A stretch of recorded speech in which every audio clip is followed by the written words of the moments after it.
ഹസൻ റളിയല്ലാഹു അൻഹു മറുപടിയാണ് അൽ-ആറു ഖൈറുൻ മിനന്നാർ. അതാണ് ഓ സഹോദരന്മാരെ സയ്യിദന്മാരുടെ നേതാവായ ഹസൻ റളിയല്ലാഹു അൻഹുവിന്റെ നയം കേട്ടോ. ഇനിയും നിങ്ങൾക്ക് സയ്യിദന്മാരെ നേതാക്കന്മാർ അവരുടെ ഉപ്പാപ്പമാരുടെ ചരിത്രം കാണാം.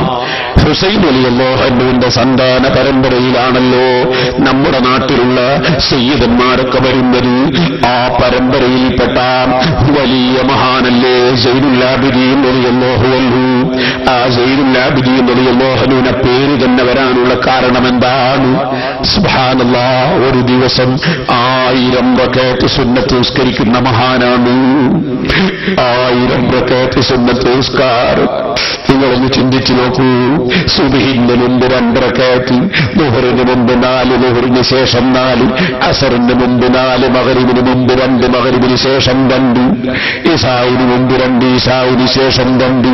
ഈ 22 റക്അത്ത് സുന്നത്ത് നിസ്കാരം നിസ്കരിക്കാൻ മടിയന്മാരല്ലേ നാം? പോകട്ടെ, മുഅക്കദായ സുന്നത്ത് നിസ്കാരം 10 റക്അത്ത്, സുബ്ഹിക്ക് മുമ്പ് 2, ളുഹറിന് മുമ്പ് 2, ളുഹറിന് ശേഷം 2, മഗ്രിബിന് ശേഷം 2, ഇശാഇന് ശേഷം 2. ആ 10 റക്അത്ത് നിസ്കരിക്കാനും മടിയന്മാരല്ലേ നാം? ഓ സഹോദരന്മാരെ, ഞാൻ കഴിഞ്ഞ റമളാനിൽ വല്ലാതെ അത്ഭുതപ്പെട്ടുപോയി.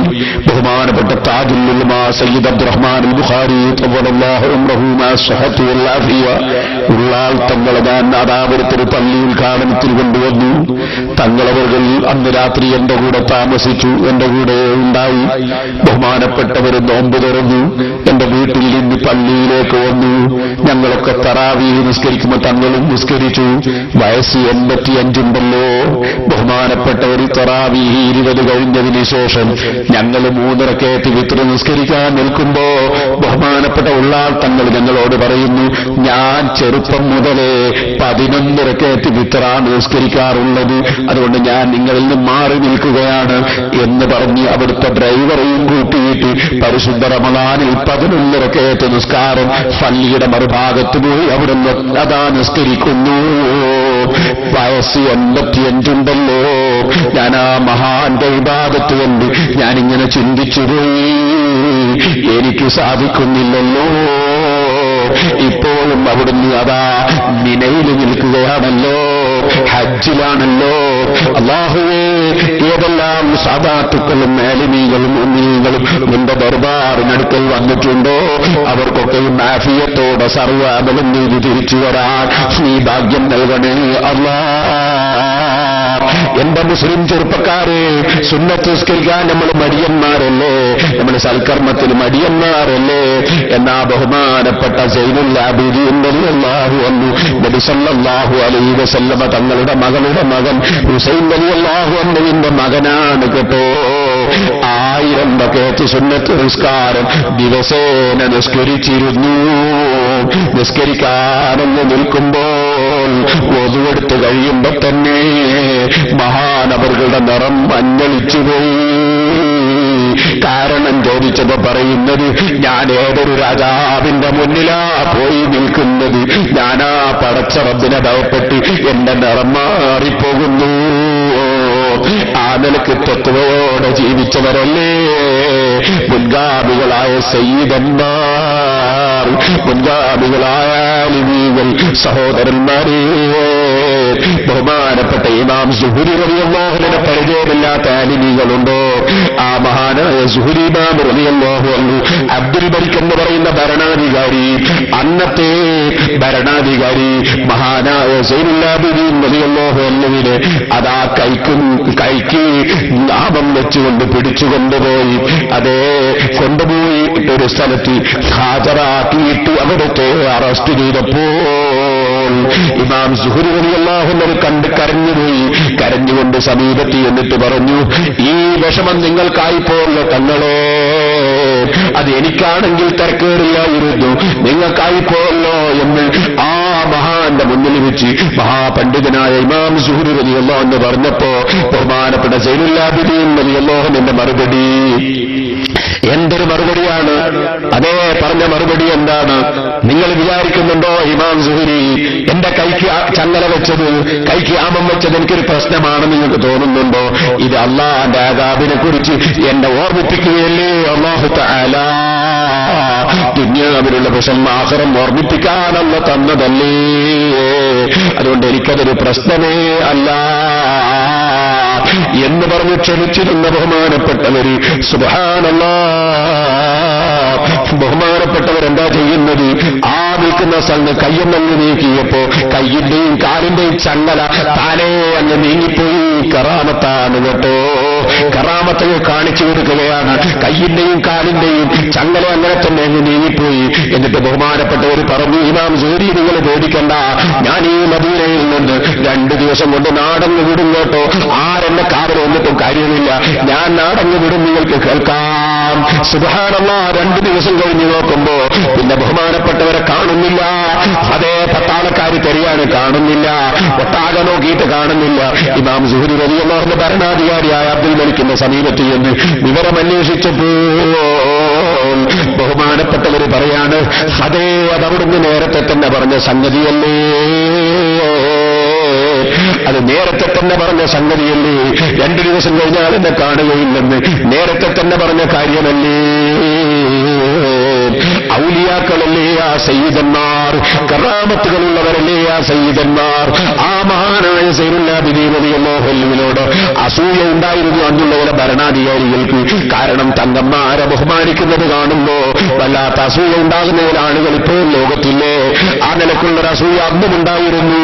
ആ അസൂയ കാരണത്താൽ കേട്ടിട്ടില്ലേ, നിങ്ങൾ പണ്ഡിതന്മാർ രേഖപ്പെടുത്തിയിട്ടുണ്ടല്ലോ, അതാ കഅബ ശരീഫിന്റെ അടുക്കലേക്ക് അന്നത്തെ ഭരണാധികാരി വന്നപ്പോ, അതേ അബ്ദുൽ മലിക്കാണ് അല്ലെങ്കിൽ വലീദാണ് അന്നത്തെ ഭരണാധികാരി വന്നപ്പോ ഇബ്നു ഹജർ റളിയല്ലാഹു അൻഹു അവിടുത്തെ സവായിഖുൽ മുഹരിഖ എന്ന കിതാബിൽ രേഖപ്പെടുന്ന ചരിത്രം കിതാബ് നോക്കിയാ ഞാൻ വായിക്കുന്നത്.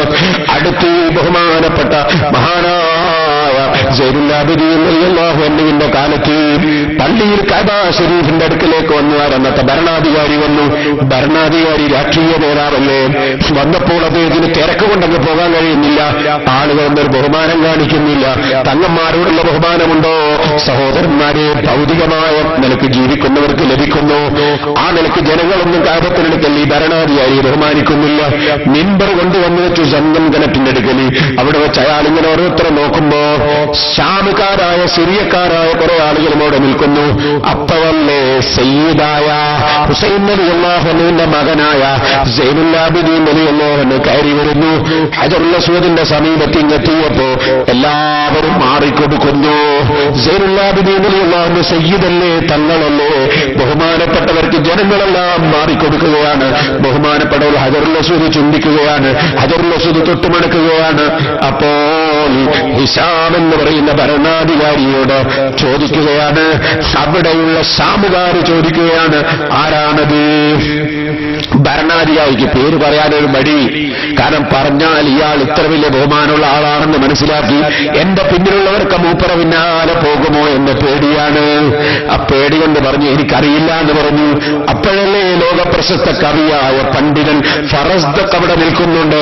അയാൾ അപ്പോഴങ്ങ് ചൊല്ലിയതാണ്,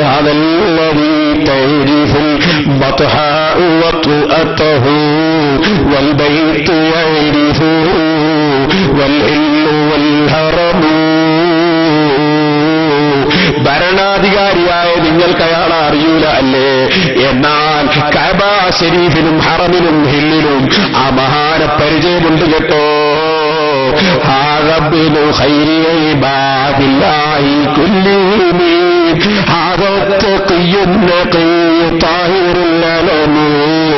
ഇത് വല്ലാത്ത ഭക്തിയുള്ള വല്ലാത്ത പരിശുദ്ധതയുള്ള ആ വലിയ അടയാളമായ മഹാനല്ലേ.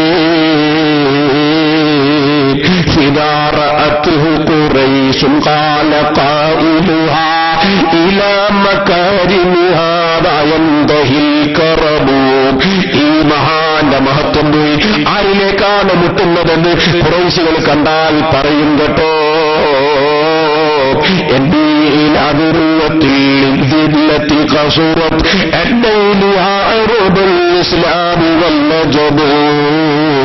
മുസ്ലിമീങ്ങളായ അറബികളും അനറബികളുമൊക്കെ ഒരുപോലെ ബഹുമാനിക്കുന്ന നേതാവായ സയ്യിദുൽ അനാം മുഹമ്മദുർ റസൂലുള്ളാഹി സല്ലല്ലാഹു അലൈഹി വസല്ലമ തങ്ങളുടെ പൊന്നോമന മക്കളല്ലേ സയ്യിദന്മാർ, നബി തങ്ങളുടെ കുടുംബമല്ലേ. വീണ്ടും വീട്ടിപ്പാടി ഹദബിനു ഫാത്തിമതയും തജായിലഹു നിജദ്ദി അംബിയാഉല്ലാഹി ഖദ് ഖുതിബു. നിനക്കയാളെ അറിയില്ലെന്ന് പറയുന്നുണ്ടെങ്കിലും ഇത് ബഹുമാനപ്പെട്ട ഫാത്തിമ ബീവിയുടെ മകനാണ്, മകനാണ്. ഓ ഭരണാധികാരി, നിങ്ങൾക്കറിയില്ലെങ്കിലും ഉപ്പാപ്പ അമ്പിയാക്കളുടെ പൂർത്തീകരണം നടന്ന മുഹമ്മദ് റസൂലുള്ളാഹിയാണ് കേട്ടോ. നീണ്ട പദ്യം ഫറസ്ദത്തെന്ന് ചൊല്ലി അതിന്റെ പേരിൽ ഫറസ്ദക്കിന്റെ ഭരണാധികാരി അറസ്റ്റ് ചെയ്തുപോയി. ആ അറസ്റ്റ് ചെയ്തിട്ടുള്ള ഫറസ്ദത്തിന് 12,000-ഓളം ദിർഹമുകൾ മഹാനായ സൈനുലാബിദീൻ തങ്ങൾ അതാ സമ്മാനമായി കൊടുത്തയച്ചു. കാരണം സയ്യിദന്മാരുടെ ബഹുമാനം ഭരണാധികാരികളെ മുഖത്തു നോക്കി പറഞ്ഞ കാരണത്താൽ 12,000 ദിർഹം സമ്മാനമായി കൊടുത്തയച്ചു. ആ സമ്മാനം കിട്ടിയപ്പോ ഫറസ്ദക്കെന്ന കവി എന്ന് പറഞ്ഞു, ഞാൻ ഈ പണത്തിനു വേണ്ടി സയ്യിദന്മാരെ ബഹുമാനം പറഞ്ഞിട്ടില്ല, ഞാൻ റസൂലുള്ളാഹിന്റെ കുടുംബത്തെ സ്നേഹിച്ചു ചൊല്ലിയതാണ്. അപ്പോൾ സയ്യിദുല്ലാബിദീൻ തങ്ങളുടെ മറുപടി, ഇന്നാ അഹ്ല ബൈത്തിൻ ഇദാ വഹബിനാ ശൈഅൻ ലാ നസ്തഈദു. ഞങ്ങൾ റസൂലുള്ളാഹിന്റെ കുടുംബമാണ്, ഞങ്ങളൊരു ഹദിയ കൊടുത്താൽ അത് പിന്നെ തിരിച്ചു വാങ്ങലില്ല, തിരിച്ചു കൊടുക്കലും ശരിയല്ല, നിങ്ങളത് വാങ്ങിക്കൂ. അത് പറഞ്ഞപ്പോ ഫറസ്ദഖ സമ്മാനം ഏറ്റുവാങ്ങി. സഹോദരന്മാരെ, ഞാൻ പറഞ്ഞു വന്നത് നബി സല്ലല്ലാഹു അലൈഹി വസല്ലം തങ്ങളുടെ കുടുംബം വല്ലാത്ത ബഹുമാനമുള്ള കുടുംബം തന്നെ. പരമ്പര മുറിയാത്ത നബി കുടുംബം എന്ന പേരിൽ ഞാൻ പ്രത്യേകം ഒരു ദിവസം പ്രസംഗിച്ച കേസറ്റുകൾ ഉണ്ടല്ലോ, അത് കിട്ടുന്ന കാലത്ത് നിങ്ങൾ വാങ്ങിക്കോട്ടോളൂ. ഇപ്പോൾ ഞാൻ അതിലേക്ക് കടന്ന് ദീർഘമായി സംസാരിക്കുന്നില്ല. ഞാൻ പറഞ്ഞു വന്നത് ആ നബി സല്ലല്ലാഹു അലൈഹി വസല്ലം തങ്ങളുടെ കുടുംബങ്ങളാണല്ലോ. ആ കുടുംബങ്ങളിൽ പ്രഗത്ഭനായ മഹാനല്ലേ ഹുസൈൻ റളിയല്ലാഹു അൻഹു. പക്ഷേ ശത്രുക്കൾ കൊന്നുകളഞ്ഞതാണ്. ബഹുമാനപ്പെട്ടവരെ മറവ് ചെയ്യപ്പെട്ടിട്ടുള്ളത് കർബലയിലാണ്. ആ കർബലയിൽ വലിയ മക്ബറയുണ്ടോ? ഇതുപോലെ ഇറാഖിൽ മറവ് ചെയ്യപ്പെട്ട അലി ഇബ്നു അബീ ത്വാലിബ് റളിയല്ലാഹു അൻഹു വലിയ മക്ബറയുണ്ട് കേട്ടോ. മക്ബറകളിലേക്ക് നേർച്ചയും സംഭാവനയും വന്നാൽ അതെടുത്തിട്ട് മദ്രസക്കും പള്ളിക്കും നല്ല കാര്യത്തിനും അതുപോലെ മക്ബറയിലുള്ളവരുടെ കുടുംബത്തിനുമൊക്കെ ചെലവഴിക്കുന്ന പതിവ് പഴയ കാലത്തുണ്ട്. ആ മക്ബറയിൽ വരുന്ന വരുമാനങ്ങൾ അത് തെറ്റാണെന്ന് വാദിക്കുന്ന ഒരു കൂട്ടരുണ്ടല്ലോ. അവരെക്കുറിച്ചൊറ്റ വാചകം ഞാൻ നിങ്ങൾക്ക് വായിച്ചു കേൾപ്പിക്കുന്നു.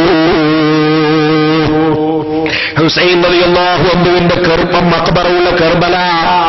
ആ കർബലയിലെ മക്ബറ പൊളിച്ചതാരാണ്? പൊളിച്ചതെപ്പോഴാണ്?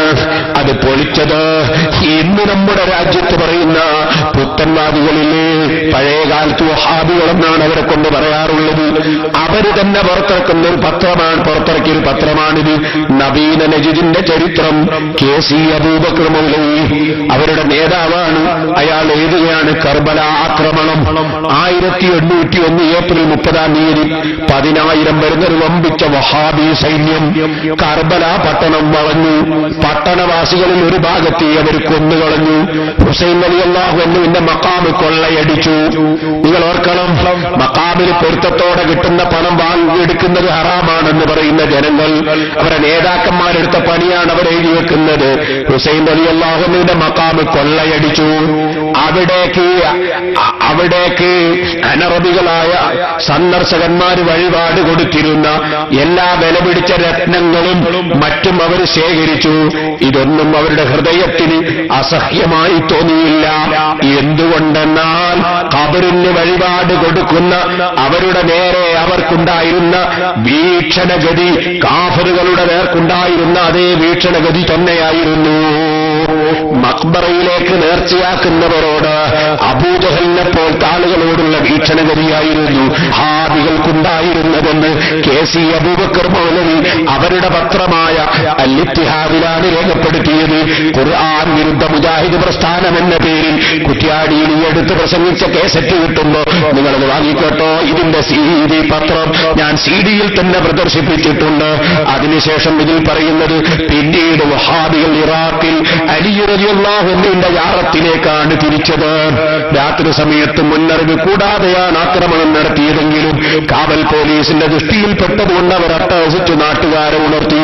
നാട്ടുകാരെല്ലാം ഒന്നായി ചേർന്നുകൊണ്ട് വഹാബികളെ ചെറുത്തു. അട്ടഹാസം ഉയർന്നപ്പോൾ ചുറ്റിലുമുള്ള അറാബികൾ ഉണർന്നോടിയെത്തി വഹാബികളെ പിന്തുടർന്നു. അവർക്ക് വളരെ നാശങ്ങൾ വരുത്തി. തന്നിമിത്തം വഹാബികൾ പരാജയത്തോടെ സമാവാ ഭാഗത്തേക്ക് ഓടി രക്ഷപ്പെട്ടു. പിന്നീട് ബഹുമാനപ്പെട്ട അലി റളിയല്ലാഹു അൻഹുവിന്റെ ആ മഖബറയിലും പോയി കവർച്ച നടത്തിയത് പിന്നീട് അവർ രേഖപ്പെടുത്തുന്നുണ്ട്.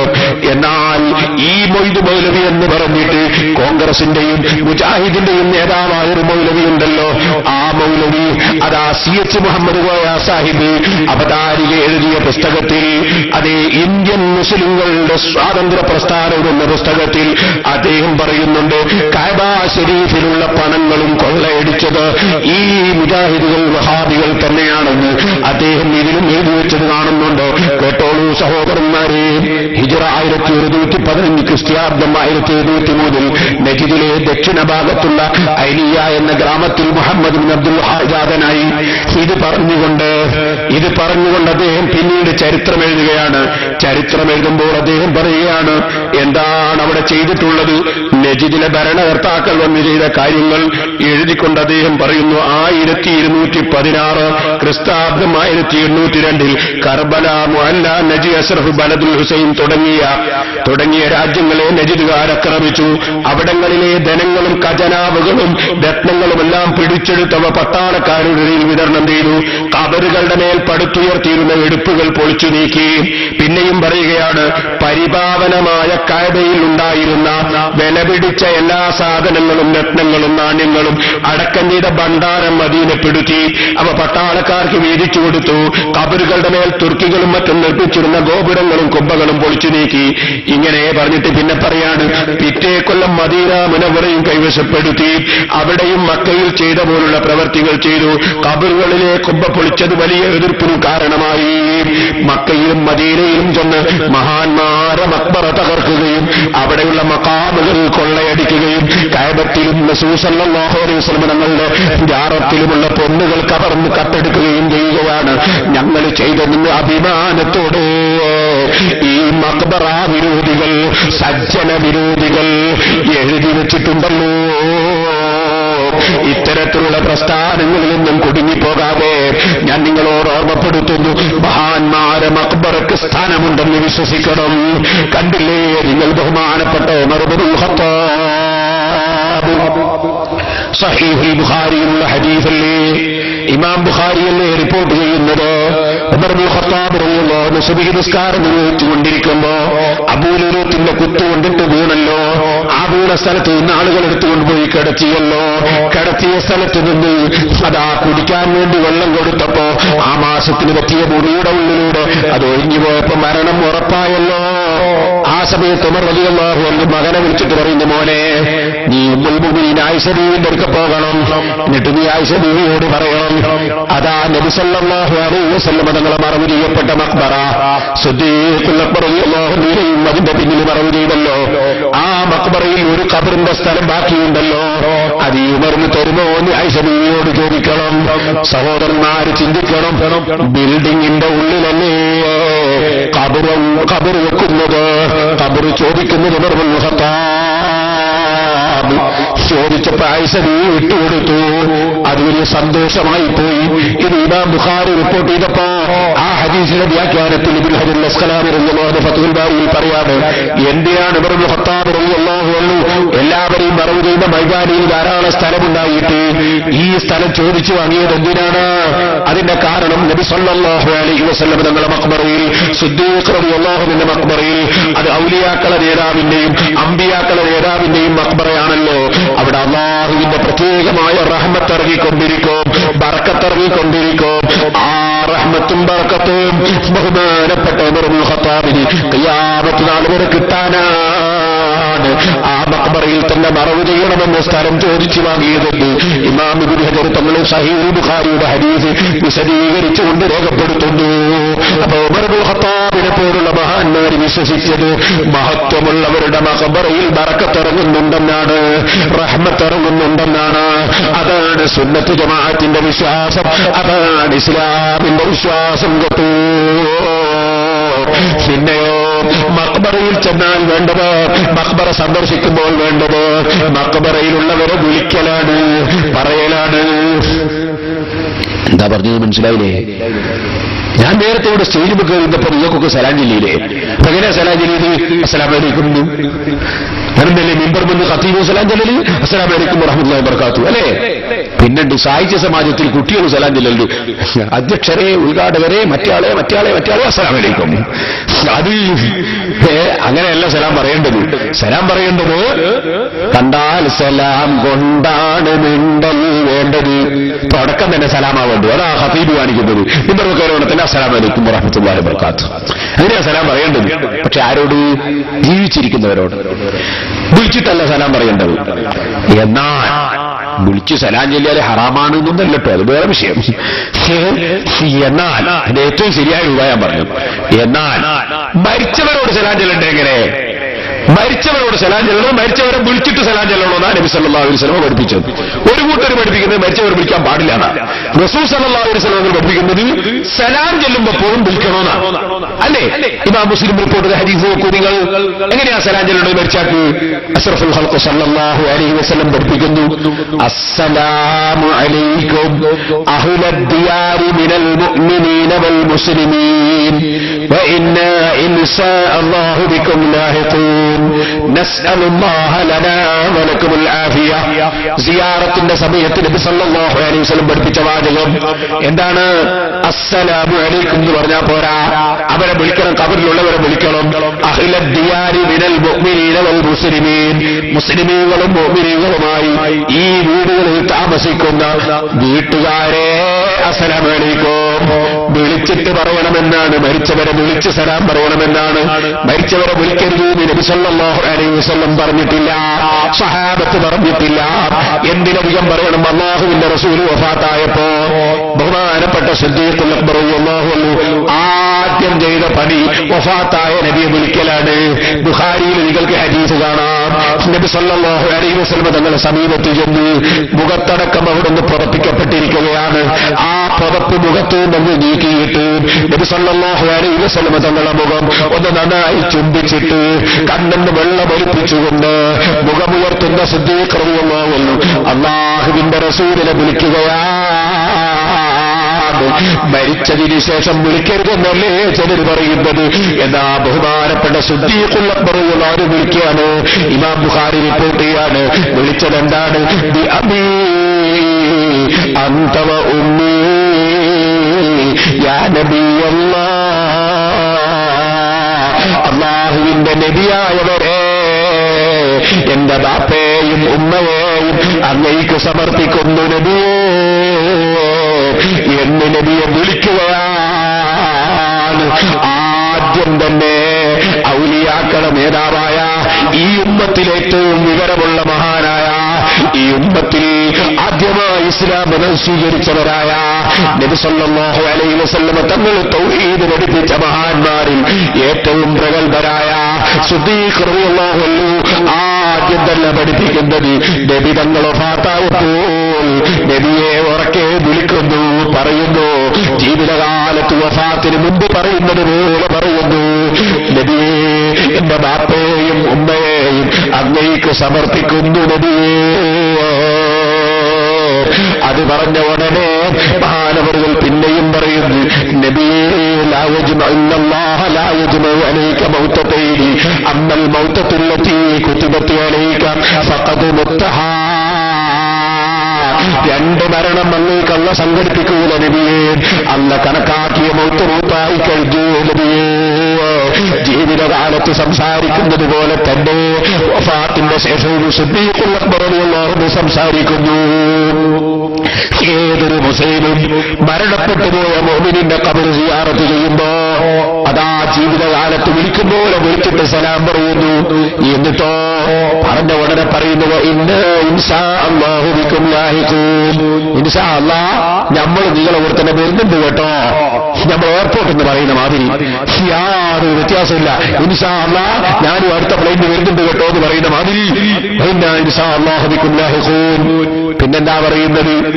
മഖ്ബറയാണല്ലോ. മഖ്ബറയുടെ സമീപത്ത് വെച്ചുള്ള ദുആക്ക് പ്രത്യേകതയുണ്ട്. അതിനുള്ള ഉത്തരം തരാൻ സാധ്യത കൂടുതലുണ്ട്.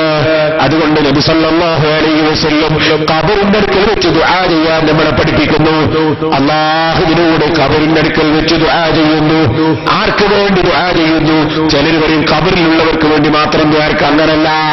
അല്ലാഹുവിന്റെ റസൂൽ പഠിപ്പിക്കുന്നത് ഖബറിലുള്ളവർക്ക് വേണ്ടിയും ദുആക്കണം, നമുക്ക് വേണ്ടിയും ദുആ ചെയ്യണം. അതാണ് നസ്അലുല്ലാഹ ലനാ വലകുമുൽ ആഫിയ.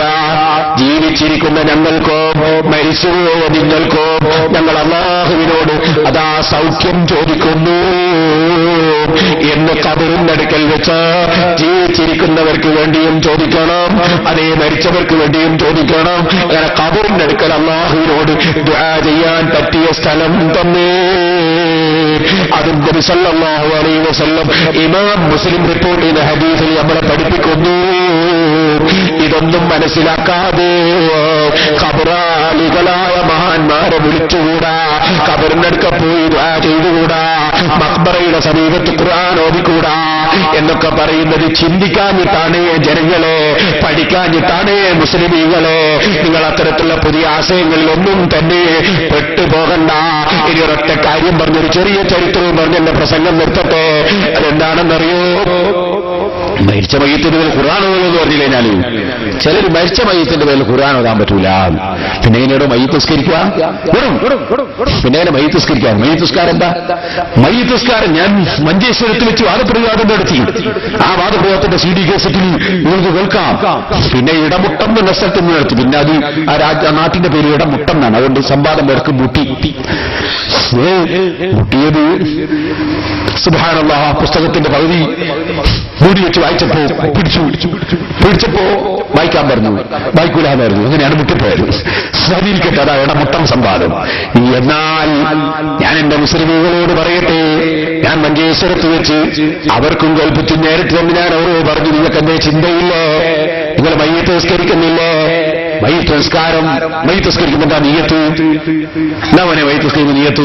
എല്ലാവർക്കും അറിയില്ലേ എന്താ മയ്യത്ത് നിസ്കരിക്കുന്ന നിയ്യത്ത്? ഈ മയ്യത്തിന്റെ പേരിൽ ഫർളായ നിസ്കാരം ഞാൻ നിസ്കരിക്കുന്നു അല്ലേ? മയ്യത്തിന്റെ പേരിൽ ഫർളായ നിസ്കാരം ഞാൻ നിസ്കരിക്കുന്നു. അപ്പൊ നിസ്കാരം എന്ന് പറഞ്ഞാൽ എന്താ? മയ്യത്ത് നിസ്കാരം എന്ന് പറഞ്ഞാൽ എന്താ?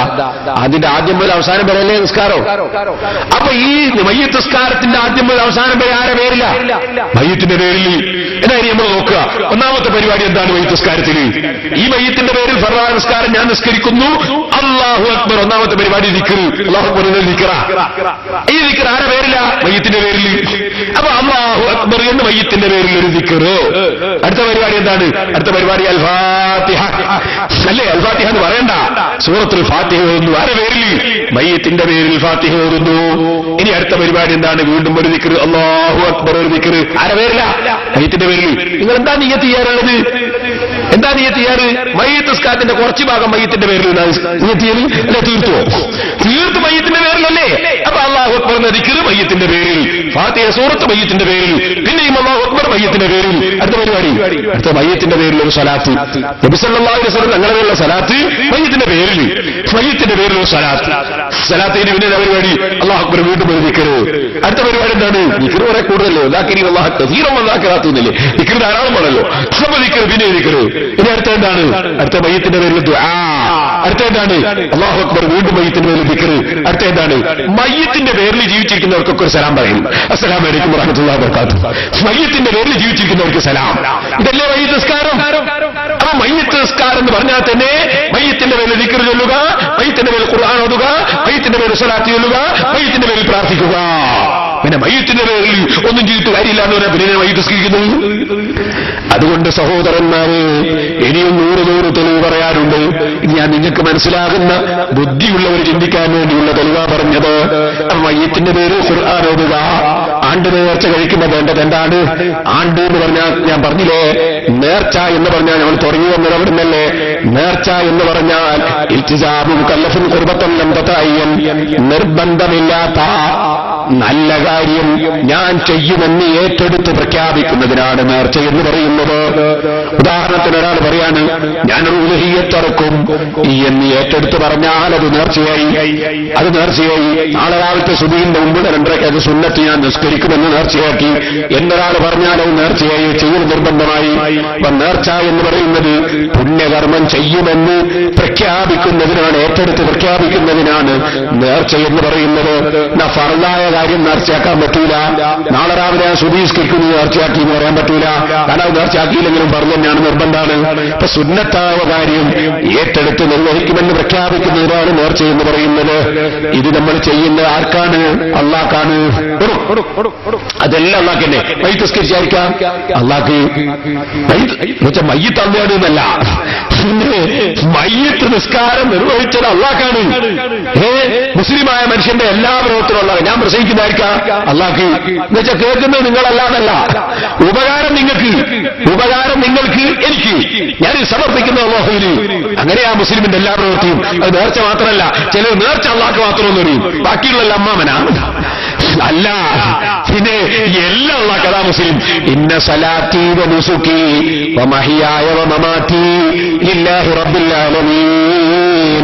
നിസ്കാരത്തിലെ പ്രസ്താവന കണ്ടില്ലേ?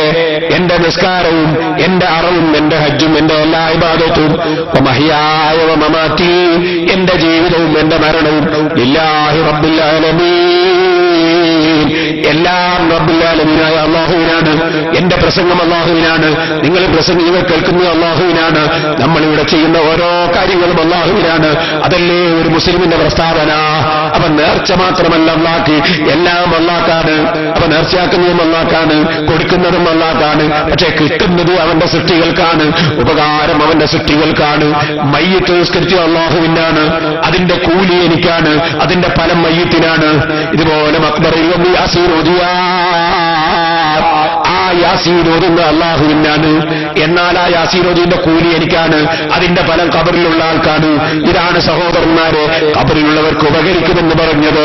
ഇത് മനസ്സിലാക്കാൻ കഴിയാത്തതുകൊണ്ട് ഇബ്നു കസീറിന്റെ ഒരു ഉദ്ധരണി തെറ്റിദ്ധരിച്ച് മയ്യിത്തിന്റെ പേരിൽ ഖുർആൻ ഓതിയാൽ ഫലമില്ലെന്ന് ഇമാം ശാഫിഈ പറഞ്ഞുവെന്ന് ചിലർ പറയാറുണ്ട്. അവർക്ക് അറിവില്ലാത്തതിന്റെ പേരിലാണ് കേട്ടോ. അത് ഞാൻ സാധാരണക്കാർക്ക് മനസ്സിലാകാൻ ഒരു ഉദാഹരണം കൂടി പറയുന്നു, നോക്കോളൂ. ഈ മൈക്ക് സെറ്റ് ഇവിടെ പ്രവർത്തിക്കുന്നതിന്റെ പ്രതിഫലം ആർക്കാണ്? ഇതിന്റെ ഓപ്പറേറ്ററുടെ അതിന്റെ മുതലാളിക്ക്. അയാൾക്ക് ചിലപ്പോൾ ഇന്നിവിടെ ഉറക്കുന്ന കൂലി ഉണ്ടാവുള്ളൂ. ഈ മൈക്ക് സെറ്റിന്റെ പ്രതിഫലം ഇതിന്റെ മുതലാളിക്ക്, അല്ലേ? കൂലി മുതലാളിക്ക്. എന്നാൽ ഇതിന്റെ ഉപകാരം ആർക്കാ? നിങ്ങൾക്ക്, എനിക്ക്. അപ്പൊ ഉപകാരവും പ്രതിഫലവും തമ്മിൽ വ്യത്യാസം കണ്ടോ നിങ്ങൾ? പ്രതിഫലം അയാൾക്ക്, ഉപകാരം നമുക്ക്. ഇതുപോലെ ഞാൻ മയ്യിത്ത് നിസ്കരിച്ചാൽ മയ്യിത്ത് നിസ്കരിച്ചതിന്റെ കൂലി എനിക്ക്, ഉപകാരം മയ്യിത്തിന്. ഇതാണ് ഇമാം ശാഫിഈ റളിയല്ലാഹു അൻഹു ഉദ്ധരിക്കപ്പെട്ട ഒരു വാചകം. ഖുർആൻ ഓതിയാൽ അതിന്റെ കൂലി മയ്യിത്തിന് ചേരൂല. കൂലി ഓതിയാൾക്ക് കൂലി, ഫലം മയ്യിത്തിന്. അതാണ് പറഞ്ഞതിന്റെ അർത്ഥവും മനസ്സിലാക്കാൻ ചിലർക്ക് സാധിച്ചില്ല. അപ്പൊ എന്ത് ചെയ്തു? ഖുർആൻ എന്താന്ന് വാദിച്ചു. വിവരമില്ലാഞ്ഞിട്ടാണ്, ചിന്തിക്കാഞ്ഞിട്ടാണ്, വിവരമുള്ള ഉസ്താദുമാരെ നേടി പഠിക്കാത്തതുകൊണ്ടാണ്. അതുകൊണ്ട് സഹോദരന്മാരെ, നമ്മൾ കാര്യങ്ങൾ മുൻഗാമികളായ മഹാന്മാർ നടത്തിവന്നതും നടന്നുവന്നതുമായ കാര്യങ്ങൾ അതേതോ അറിവില്ലാത്ത ആളുകൾ ചിന്തിക്കാത്തതിന്റെ പേരിൽ നടന്നുവന്ന കാര്യങ്ങളല്ല. നമ്മുടെ പണ്ഡിതന്മാർ അവരെ കിതാബുകളിൽ അംഗീകാരം കൊടുത്ത കാര്യങ്ങൾ, ഇമാമീങ്ങൾ അവരെ കിതാബുകളിൽ എഴുതി വെച്ച കാര്യങ്ങൾ, മുൻഗാമികളായ പണ്ഡിതന്മാർ അംഗീകരിച്ച കാര്യങ്ങൾ, അത്തരം കാര്യങ്ങൾ നിലനിർത്തും. പണ്ഡിതന്മാർ അംഗീകരിക്കാവുന്ന വിഷയങ്ങൾ കൈയൊഴിക്കുകയും ചെയ്തുകൊണ്ട് മഹാന്മാരോടുള്ള സ്നേഹവും ബഹുമാനവും നിലനിർത്തണമെന്ന് മാത്രം ഈ സമയത്തുണർത്തി ഞാൻ നിങ്ങൾക്കൊരു ചെറിയ ലേഖനം വായിച്ചു കേൾപ്പിക്കുന്നു. അതിന്റെ ഒരു ഭാഗം മാത്രം, സമയമില്ല. ഇതെന്താണ് സഹോദരന്മാരെ, നിങ്ങൾ ചിന്തിക്കണം. ഇത് 1951 ഞാൻ ജനിക്കുന്നതിന്റെ 8 കൊല്ലം മുമ്പ് ഇറങ്ങിയിട്ടുള്ള ഒരു മാസികയാണ് മാസികയാണ്. അതേ അൽബയാൻ മാസിക ഇതിറക്കിയതാരാണ്? സമസ്ത കേരള ജംഇയ്യത്തുൽ ഉലമയുടെ മഹാന്മാരായ പണ്ഡിതന്മാർ അന്ന് പുറത്തിറക്കിയ മാസികയാണിത്.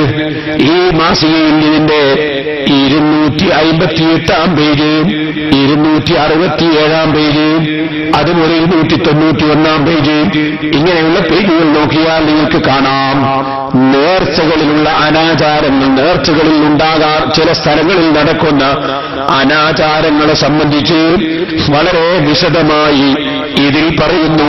സമസ്ത കേരള ജംഇയ്യത്തുൽ ഉലമയുടെ തീരുമാനം കേട്ടോളൂ സഹോദരന്മാരെ, ഞാൻ വായിച്ചു കേൾപ്പിക്കാം. സമസ്ത കേരള ജംഇയ്യത്തുൽ ഉലമയുടെ ഈ കൊല്ലത്തെ വാർഷിക യോഗത്തിൽ വെച്ച് പല തീരുമാനവും ചെയ്യുകയും പല പ്രമേയങ്ങളും പാസാക്കുകയും ചെയ്തിട്ടുണ്ട്. അവയെക്കുറിച്ചെല്ലാം ഒരു വിശദീകരണം ചെയ്യുവാൻ ഈ ലേഖനം കൊണ്ട് ഞാൻ ഉദ്ദേശിക്കുന്നില്ല. അവയിൽ നിന്ന് 2 വിഷയത്തിലേക്ക് മാത്രമാണ് ഈ അവസരത്തിൽ വായനക്കാരുടെ ശ്രദ്ധയെ ഞാൻ ക്ഷണിക്കുവാൻ ഉദ്ദേശിക്കുന്നത്. ശരി കേട്ടോളൂ. അന്ന് 951 എഴുതിയ ലേഖനമാണ്. ഒന്നാമതായി നേർച്ച സ്ഥലങ്ങളിലും മസാറുകളിലും ഉലമാഇന്റെ അറിവിൽപ്പെടാത്ത നിലയിൽ നടന്നു വരുന്ന അനാചാരങ്ങളെ നിർത്തുവാൻ ആവശ്യപ്പെട്ടുകൊണ്ടുള്ള അതിന്റെ പ്രമേയമാണ്. സുഹൃത്തുക്കളെ, ഇതിനെക്കുറിച്ച് നാം വളരെയധികം ചിന്തിക്കേണ്ടതുണ്ട്. നമ്മുടെ ഇടയിലുള്ള ഒരു തരക്കാര് സിയാറത്ത് വേണ്ടെന്ന് പറയുവാൻ പോലും പ്രേരിപ്പിച്ചത് ഇന്നത്തെ ചില സ്ഥലങ്ങളിൽ നടന്നു വരുന്നതും ശറഈൽ വിരോധിക്കപ്പെട്ടതുമായ അനാചാരങ്ങളാണെന്ന് പറഞ്ഞാൽ അവാസ്തവമായി പോകുമെന്ന് തോന്നുന്നില്ല. പക്ഷേ അത്തരക്കാർ സമസ്തയിലെ അവരുടെ ഭാഷയിൽ യാഥാസ്ഥികന്മാരായ ഉലമായിനെ പഴിക്കുന്നതും അവരുടെ സർട്ടിഫിക്കറ്റോടുകൂടിയാണ് ഇത്യാദി അനാചാരങ്ങൾ ഉണ്ടായിത്തീരുന്നുവെന്ന് ഉദ്ഘോഷിക്കുന്നതും ഇനിയെങ്കിലും മതിയാക്കുമെന്നും അവരുടെ വായടക്കുവാൻ മേൽ പ്രസ്താവിച്ച പ്രമേയം പര്യാപ്തമാകുമെന്നും നമുക്ക് ആശിക്കാം എന്ന് പറഞ്ഞിട്ട് നീണ്ട ലേഖനമാണ്.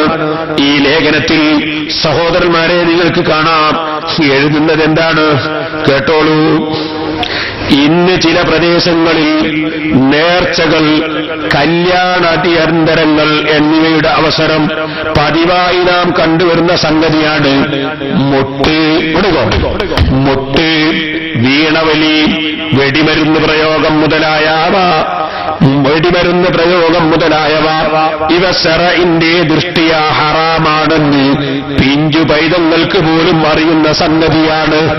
മാത്രമല്ല നമ്മുടെ പള്ളികളുടെ മുമ്പിൽ കൂടി മുട്ടിപ്പോയി എന്ന കാരണത്താൽ എത്ര സ്ഥലങ്ങളിൽ കഴിഞ്ഞ കാലത്ത് ഹിന്ദു മുസ്ലിം വഴക്ക് ഉണ്ടായിട്ടുണ്ടെന്ന് ശേഷം 24 പേജിൽ മലബാറിന്റെ ചരിത്രത്തിലേക്ക് മാത്രം കണ്ണോടിച്ചു നോക്കിയാൽ അത് ഹിന്ദുക്കളുടെ ആചാരമാണെന്നും മുസൽമാന്മാർ പണ്ഡിത പാമര വ്യത്യാസമന്യേ അതിനെ വെറുക്കുന്നുവെന്നും നമുക്ക് നിഷ്പ്രയാസം മനസ്സിലാക്കുവാൻ സാധിക്കും. ഇങ്ങനെയുള്ള മുട്ട്, വീണ ആദിയായ വാദ്യമേളങ്ങൾ ചില മുസ്ലിങ്ങളുടെ ആഘോഷങ്ങളിലും അടിയന്തരങ്ങളിലും മറ്റും യഥേഷ്ടം ചെയ്തു വരുന്നത് കാണുമ്പോൾ എത്ര കണ്ട് ലജ്ജാവഹവും വ്യസനകരവുമാണ്. ഇവരുടെ ഇസ്ലാമിക നിഷ്ഠ എന്തായിപ്പോയെന്നോർത്തുകൊണ്ട് വ്യസനിക്കുകയല്ലാതെ മറ്റെന്ത് ചെയ്യാനാണ്? ഇത്തരക്കാരുടെ കണ്ണ് സമസ്തയുടെ ഈ പ്രമേയം തുറപ്പിക്കുമെന്നും മേലിൽ ശറഈൽ അനുവദനീയമല്ലാത്ത മുഴുവൻ സംഗതികളിലും അവർ വിരമിക്കുമെന്നും നമുക്ക് വിശ്വസിക്കാം. ഇത് നിങ്ങൾ ഓർക്കണം സഹോദരന്മാരെ.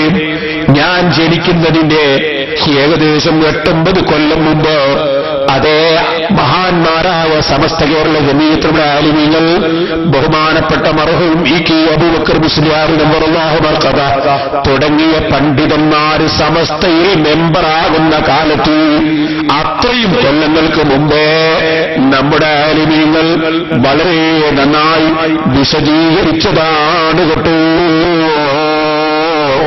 അതുകൊണ്ട് തന്നെ മഹാന്മാരായ ആ ആളുകളുടെ മക്ബറുകളിൽ ആലിമീങ്ങളുടെ അംഗീകാരമില്ലാതെ നടക്കുന്ന കാര്യങ്ങൾ, അതിന് ആലിമീങ്ങൾ ഉത്തരവാദികളല്ല.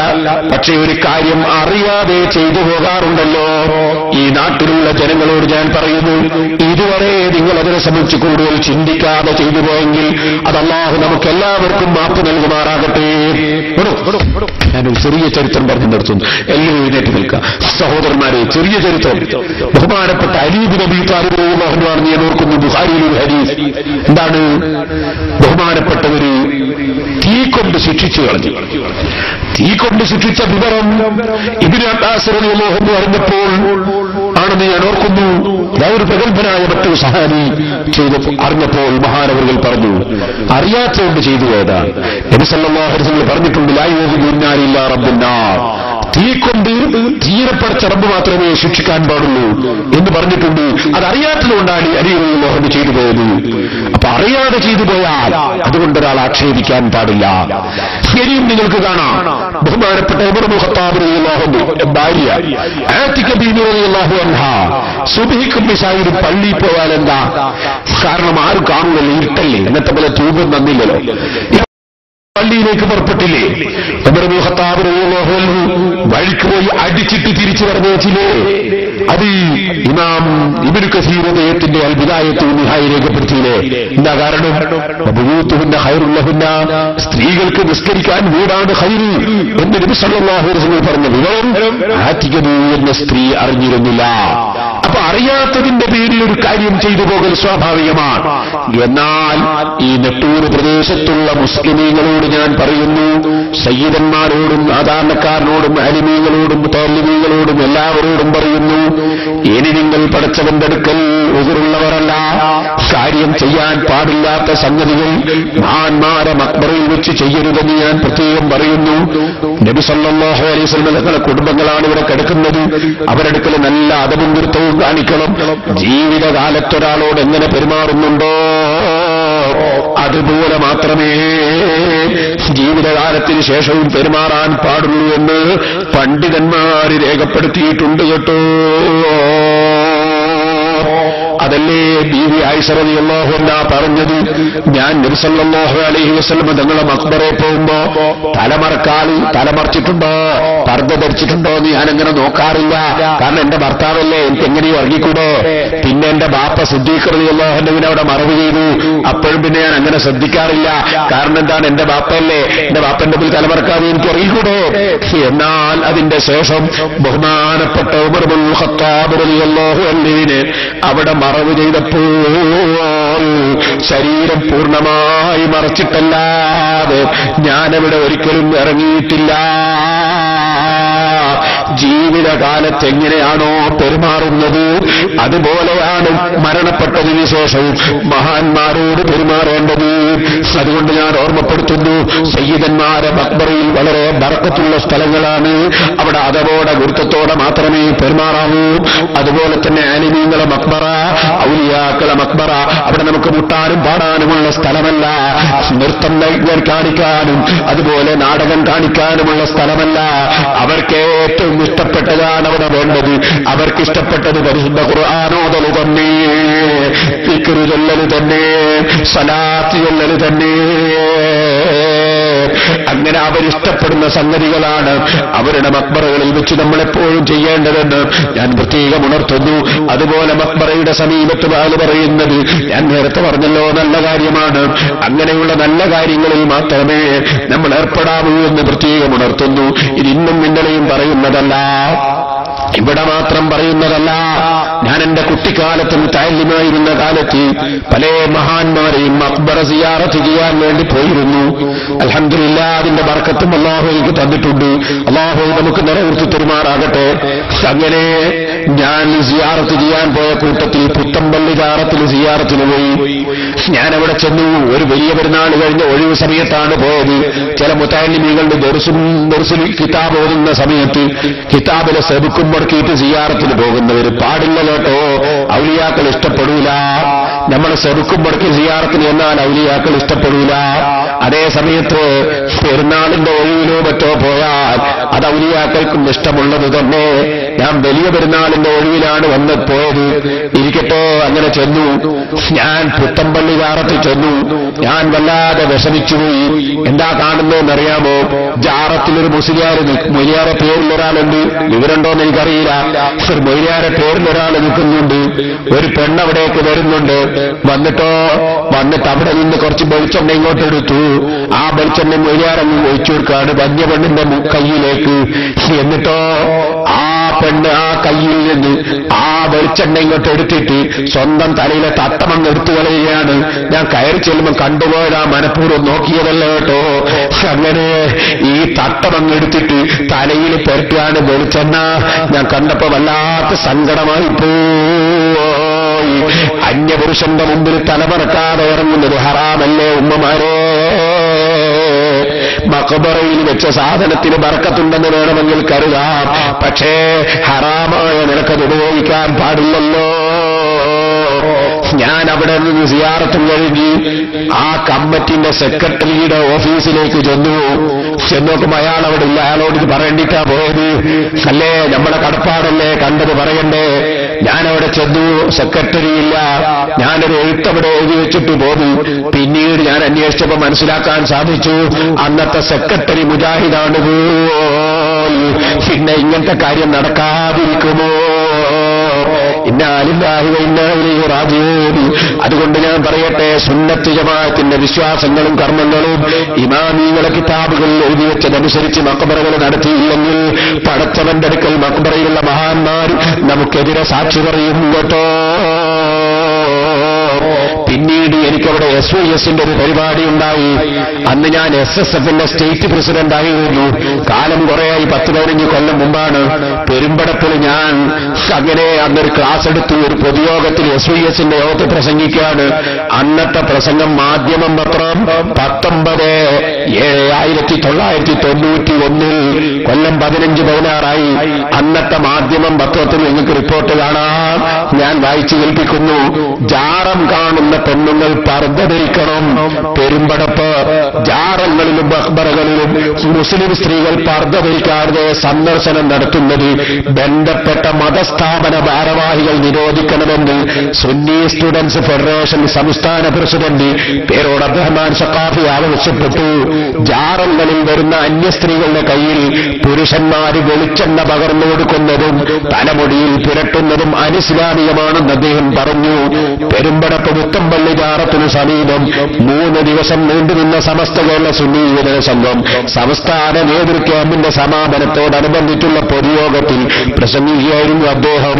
എന്ന് എന്റെ പ്രസംഗം 1991 മാധ്യമം റിപ്പോർട്ട് ചെയ്തു. ഞാനിത് പറയുന്നത് ഞാൻ ഇവിടെ മാത്രം പറയുന്ന ഒരു കാര്യമല്ല. ഇത് എല്ലാ മഖ്ബറയുടെ സമീപത്തും സന്ദർഭം കിട്ടിയാൽ പറയാറുണ്ട്. പ്രത്യേകം തെറ്റ് ചെയ്യുന്ന മഖ്ബറകൾ പ്രത്യേകം പറയാറുണ്ട്. ഞാൻ സങ്കടം പറയട്ടെ, ജീവിതം മുഴുക്കെ തെറ്റിനെതിരെ സംസാരിച്ച് ഹക്ക് തുറന്നു പറഞ്ഞ് ജീവിച്ച് മരിക്കണമെന്ന് ആഗ്രഹിക്കുന്ന സാധുക്കളായ നമ്മൾ ദീനീ പ്രചരണം നടത്തുമ്പോൾ നാദാപുരത്ത് വന്ന മൗലവി പ്രസംഗത്തിൽ പറയുന്നു, സദാ കുണ്ടോട്ടി നേർച്ചയിൽ അങ്ങനെയുണ്ട്, കാഞ്ഞിരമുറ്റം നേർച്ചയിൽ ഇങ്ങനെയുണ്ട്, മണത്തറ നേർച്ചയിൽ അങ്ങനെയുണ്ടെന്ന് പറഞ്ഞ് കുറെ നേർച്ചന്റെ ഫോട്ടോ എടുത്തുകൊണ്ടുവന്ന് CD-യിൽ അയാൾ കാണിക്കുകയാണ്, സ്ക്രീനിൽ കാണിക്കുകയാണ്. എന്നിട്ട് ഇതല്ലേ നിങ്ങളെ സുന്നത്ത് ജമാഅത്തെന്ന് ചോദിക്കുകയാണ്. ഞാൻ എന്റെ പ്രസംഗത്തിൽ പറഞ്ഞതിന്റെ മറുപടി നിങ്ങൾക്ക് കേൾക്കാം. വാസ്തവത്തിൽ അതിനെതിരെ ഏറ്റവും കൂടുതൽ ശബ്ദിക്കുന്ന ഞങ്ങളുടെ പേരിൽ ആ കാര്യങ്ങൾ മുഴുവനും കൊണ്ടുവന്ന് കാണിച്ച് അപരാധം പറഞ്ഞാൽ ഈ അപരാധം പറയുന്നവർക്ക് പടച്ചവന്റെ കോടതിയിൽ വിശ്വാസമില്ലേ? നമ്മളെല്ലാം മരിക്കുന്ന ശരീരങ്ങളല്ലേ? സഹോദരന്മാരെ, പേരോട് അബ്ദുറഹ്മാൻ സഖാഫി നാദാപുരത്ത് ഇവിടെ വന്ന് ഈ എറണാകുളം ഭാഗത്തുള്ള നിങ്ങളോട് എന്തെങ്കിലും പടച്ചതന്ന നാവ്, പടച്ചറബ് തന്ന നാവ് കൊണ്ട് സംസാരിച്ചെന്ന് പോയാൽ മതിയോ? നമ്മളെല്ലാവരും പടച്ചറബിന്റെ അടുക്കൽ ചോദ്യം ചെയ്യപ്പെടുന്നവരല്ലേ? ഓരോരുത്തരും അല്ലാഹുവിന്റെ അടിമകളല്ലേ? അവന്റെ ഭക്ഷണം കഴിക്കുന്നവരല്ലേ? അവൻ തന്ന വെള്ളം കുടിക്കുന്നവരല്ലേ, അവൻ തന്ന ആരോഗ്യം കൊണ്ട് നിലനിൽക്കുന്നവരല്ലേ, അവൻ തരുന്ന ഓക്സിജൻ ഓരോരിക്കലും ശ്വസിച്ചുകൊണ്ടിരിക്കുന്നവരല്ലേ. ഇവിടെ തന്നെ പലരും ഇതാ ദുആ കൊണ്ട് വസിയ്യത്ത് നേർച്ചക്കാശുകൾ കൊടുത്തയച്ചിരിക്കുന്നു. കൂട്ടത്തിൽ സുബ്ഹാനല്ലാഹ് മരിച്ചുപോയവർക്ക് വേണ്ടി ദുആ ചെയ്യാൻ പറഞ്ഞവരുമുണ്ട്. ഇപ്പറേ പാവപ്പെട്ട ഞാനും മരിക്കുന്ന ശരീരമല്ലേ, നിങ്ങളും മരിക്കുന്നവരല്ലേ. എല്ലാ സയ്യിദന്മാരും എല്ലാ നേതാക്കന്മാരും എല്ലാ പണ്ഡിതന്മാരും എല്ലാ സാധാരണക്കാരും എല്ലാ സ്ത്രീകളും പുരുഷന്മാരും മരിക്കുന്നവരല്ലേ. ഇതിന്റെ ഭാഗത്തിൽ മുസ്ലിങ്ങൾ ചോദിച്ചതുപോലെ, ഓ ചെറുപ്പക്കാരേ, മരണത്തിന്റെ സമയം ഏതാണെന്ന് നമുക്കറിയില്ലല്ലോ. പ്രായമുള്ളവരോട് ബഹുമാനപ്പെട്ടവർ പറഞ്ഞു, താടിയും തലയുമൊക്കെ നരച്ചില്ലേ, കളറ് മാറിയാൽ പിന്നെ അപ്പഴം പറിക്കാനായി എന്നതിന്റെ തെളിവല്ലേ. വാഴക്കയില്ലേ, വാഴയുടെ മേലെയുള്ള വാഴക്കുല, അതിന്റെ മേലെയുള്ള പച്ചക്കായവും അതിന്റെ തോലിന്റെ നിറം മാറിയാൽ പിന്നെ അത് മുറിച്ചെടുത്തില്ലേ, ഉരിഞ്ഞെടുത്തില്ലേ. അതുപോലെ താടിയും മീശയുമൊക്കെ പാവപ്പെട്ട എനിക്കും കളറ് മാറി തുടങ്ങിയില്ലേ. നമ്മളെല്ലാം യാത്ര പോകുന്നതിന്റെ സിഗ്നൽ കിട്ടിയില്ലേ. എന്നാൽ ചെറുപ്പക്കാരേ, തേങ്ങ വരണ്ടതിന് ശേഷം പറിക്കുന്നതിന് പകരം അതാ ഇളന്തിന് പറിക്കുന്നത് കാണാറില്ലേ, പച്ചമാങ്ങ തച്ചിടുന്നത് കാണാറില്ലേ, പച്ചക്കായ ഉരിഞ്ഞെടുക്കുന്നത് കാണാറില്ലേ. യുവത്വത്തിലും മരണം സംഭവിച്ചുകൂടെ? ഞാൻ ഈ സദസ്സിലേക്ക് വരുമ്പോ ഒരുപാട് ആലിമീകളും സാദാത്തുക്കളും പലരും എന്റെ കൂടെയുണ്ട്. ഞാനെങ്കിലും ഓർക്കുന്നു, ഈ ഭാഗത്ത് വരുമ്പോ ഇവിടെയും ഉണ്ടായിരുന്ന ബാബ മുസ്ലിയാർ ഇപ്പൊ നമ്മുടെ കൂടെ ഇല്ലല്ലോ. വലിയ പ്രായമൊന്നും അദ്ദേഹത്തിനുണ്ടായിരുന്നില്ലല്ലോ. അല്ലാഹു അദ്ദേഹത്തിന്റെ ഖബർ സന്തോഷത്തിലാക്കട്ടെ. മരണം എല്ലാവർക്കും ഉള്ളതല്ലേ, അത് ചെറുപ്പകാലത്തും സംഭവിച്ചുകൂടാ എന്നില്ലല്ലോ.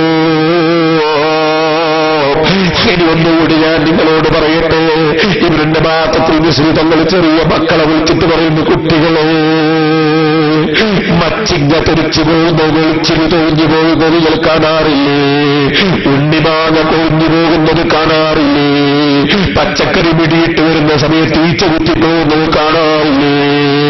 മരണം കുട്ടിക്കാലത്തും സംഭവിച്ചുകൂടെ ഒന്നില്ലല്ലോ. അതുകൊണ്ട് തന്നെ മരണം മുന്നിലുണ്ടെന്ന ചിന്തയോടെ നിങ്ങൾ നേർച്ച നടത്തിയാലും ശരി, ആണ്ട് നടത്തിയാലും ശരി. ആണ്ട് എന്ന വാചകത്തിന്റെ അർത്ഥം കൊല്ലമെന്നാണ്. കൊല്ലത്തിൽ പറഞ്ഞു വരുന്ന പ്രവർത്തനങ്ങളാകുമ്പോ അതിനാണ്ടെന്ന് പറയുകയാണ്. കാണുന്നില്ലേ നിങ്ങൾ, ഇപ്പോൾ സർവ്വ മുജാഹിദിന്റെ പള്ളിയുടെ സമീപത്തും കുട്ടനെയും പോത്തിനെയും കൊണ്ടുവന്ന് കെട്ടിയില്ലേ? ആണ്ട് കഴിക്കാൻ വേണ്ടി കെട്ടിയതല്ലേ? ആരുടെ ആണ്ടാണതോ? ഇബ്രാഹിം നബി അലൈഹി സ്വലാത്തു വസ്സലാമിന്റെയും ഇസ്മായിൽ നബി അലൈഹി സ്വലാത്തു വസ്സലാമിന്റെയും സ്മരണയ്ക്ക് വേണ്ടി ആണ്ടിലൊരിക്കൽ കുട്ടനെ അറുക്കാൻ, പോത്തിനെ അറുക്കാൻ നിർദ്ദേശിക്കപ്പെട്ടതല്ലോ ഉലുഹിയ്യത്തെന്ന് പറയുന്നത്. പക്ഷേ അറുക്കുന്ന സമയത്ത് അവരത് ചിന്തിക്കുന്നില്ല. പണ്ടെങ്ങാനും മരണപ്പെട്ടു പോയ രണ്ട് മഹാന്മാരെ അനുസ്മരിച്ചുകൊണ്ട് ആണ്ടിലൊരിക്കൽ അറുക്കാനുള്ളതല്ലേ ഉലുഹിയ്യത്തെന്ന് പറയുന്നത്. അത് 4 ദിവസം തുടർച്ചയായി നീണ്ടു നിൽക്കുന്ന ആണ്ട് പരിപാടിയല്ലേ. പെരുന്നാളിന്റെ അന്നും പിറ്റെന്നും 4 ദിവസവും അറവ് നടത്താമല്ലോ. അതാ മഹാന്മാരുടെ പേരിലുള്ളതല്ലേ. ഇത് ഞാൻ നാദാവെന്ന് പറഞ്ഞപ്പോ മൗലവി പറഞ്ഞു, പേരോടിന് ആണ്ടെന്നാണെന്നറിയില്ല, മരിച്ചതിനെ അടിസ്ഥാനപ്പെടുത്തിയാണ് ആണ്ടുണ്ടാവുക. ഇബ്രാഹിം നബി മരിച്ചത് ദുൽഹജ്ജ് 10-നാണോ എന്ന് അയാൾ ചോദിച്ചു. അയാൾ അറിവ് കുറവാണ്, അല്ലാഹു അദ്ദേഹത്തിന് വിവരം കൊടുക്കട്ടെ. നിങ്ങൾ ചിന്തിക്കൂ, ബദരീങ്ങൾ ആണ്ട് നമ്മൾ കൊണ്ടാടാറില്ലേ? അന്ന് ബദരീങ്ങൾ മരിച്ച ദിവസമാണോ?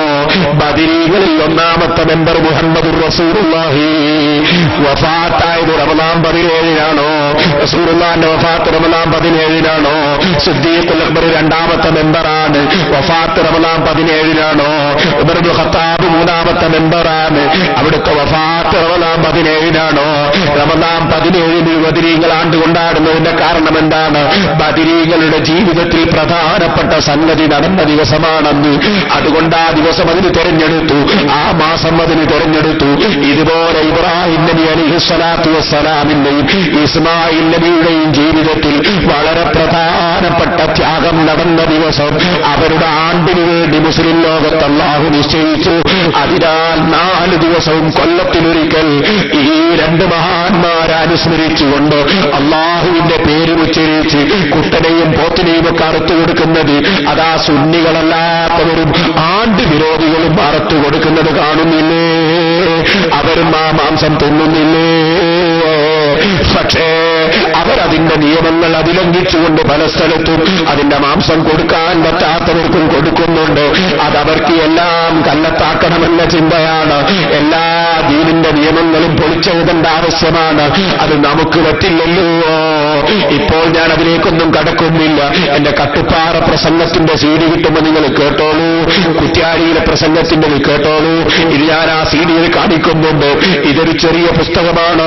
ഇതിന്റെ തുടക്കം നിങ്ങൾ സക്കാത്ത് കൊടുത്തോ എന്നാണ്. സക്കാത്ത് വാങ്ങാൻ കുറെ പാളയും കൊണ്ട് കമ്മിറ്റിക്കാർ സക്കാത്ത് വാങ്ങാൻ. എന്നിട്ട് ഈ സക്കാത്ത് ചെലവഴിച്ച കണക്ക് കേൾക്കണോ നിങ്ങൾക്ക്? ഇതിന്റെ കണക്കുണ്ടെങ്കിൽ എന്താ കണക്ക്? ഇത് പ്രസിദ്ധീകരിച്ചത് KNM കാരപ്പറമ്പ് ശാഖ സക്കാത്ത് സെൽ മസ്ജിദുൽ മുജാഹിദീൻ കാരപ്പറമ്പ്. ഇതിലെന്താ കണക്ക് കേട്ടോളെ? കണക്ക് കേട്ടോ. KNM കാരപ്പറമ്പ് ശാഖ സക്കാത്ത് സെൽ 2005 ഒക്ടോബർ മുതൽ 2006 സെപ്റ്റംബർ വരെ വരവ് ചെലവ് കണക്ക്. മുൻ വർഷത്തെ ബാക്കി 41,104. കഴിഞ്ഞോളത്തെ സക്കാത്ത് ഇക്കൊല്ലം ബാക്കി. സാധുക്കൾ തീർന്നുവയ്ക്കും. നിങ്ങൾ ആലോചിച്ച് നോക്കൂ. ആൾക്കാരോട് സക്കാത്തിന്റെ പൈസ വാങ്ങിയിട്ട് മൗലവിമാര് ബാങ്കിൽ കൊണ്ടിട്ട് പലിശ വാങ്ങാനേ. മുൻ വർഷത്തെ ബാക്കി സാധുക്കൾ തീർന്നുപോയി. മുൻ വർഷത്തെ ബാക്കി 41,160. ഇനി അടുത്ത കേട്ടോളിയും വരവാണ്.